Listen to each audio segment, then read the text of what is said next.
Welcome back to my channel.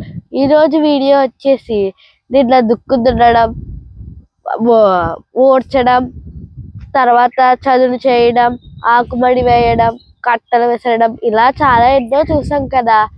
ఈ పొద్దున్నుంచి మొదలు పెడితే రైతులు సాయంత్రం 6కి అయ్యింది. పొద్దున్న ఇక్కడ చూసాం కదా, ఈ రోజు అటు సైడ్ చేస్తున్నారు అన్నమాట. చూసారు కదా ఎంత చక్కగా ఆహ్లాదంగా ఉందో. చూసారా చక్కగా ఆహ్లాదంగా పచ్చగా ఎంత బాగుందో. ఇదంతా సాయంకాలం దాకా చేశారు.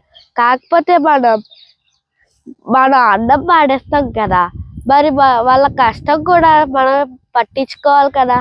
6 నెలలు కష్టపడి పండించి ఇదంతా చేస్తారు. ఇటుపక్క 6 నెలలు కష్టపడి ఇదంతా చేసి ఇటుపక్క అటుపక్క రైతులు ఎంత కష్టపడుతున్నారో. కాకపోతే మనం అన్నం మాత్రం పాడేస్తూ ఉంటాం.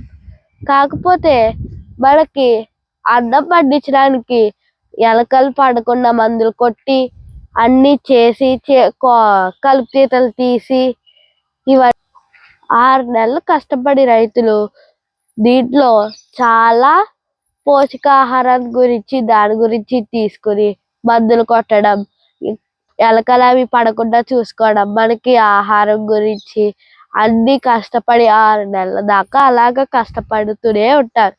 రాత్రనగా పగలనగా అలా కష్టపడుతూ ఉంటారు. కలుపు తీతలు ఇవి అవి అంటూ రాత్రి పగలు కష్టపడుతూనే ఉంటారు రైతులు అనగా.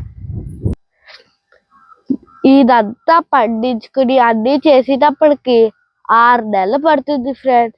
ధాన్యము అదంతా చేతికి వచ్చినప్పటికి ఇదంతా 6 నెలలు శ్రమ పడాలి. వీళ్ళకి ఇదంతా వృధా కాకుండా వాళ్ళకి మంచి ఆదాయం అన్నీ వచ్చినట్టుగా కోరుకుందాం ఫ్రెండ్స్. మంచి మంచి ఆదాయం వచ్చినట్టు మనం కోరుకుందాం ఫ్రెండ్స్.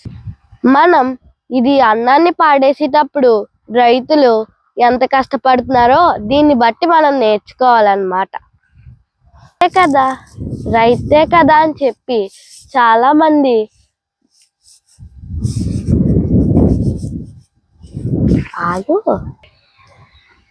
రైతే కదా అని చాలా మంది వదిలేస్తూ నోరు జారుతారు. రైతా అని చాలా మంది అంటారు. కాకపోతే వాళ్ళు మన గురించి ఎంతో కష్టపడి పోషకాహారం గురించి చాలా కష్టపడుతున్నారు. మీరే చూడండి ఎంత కష్టపడుతున్నారో. ఇప్పటికే చాలా బాగా చేస్తారు, చాలా చక్కగా కూడా చేశారు కదా. మనం అన్నం పాడేసి ముందు 10-15 సార్లు చాలా ఆలోచించుకుని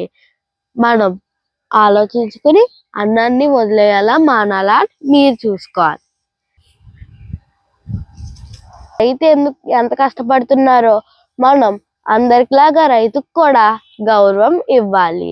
దీన్ని బట్టి మనకు ఏమర్థం కావాలంటే రైతు కూడా మనకు భోజనాలు అన్నీ ఏర్పాటు.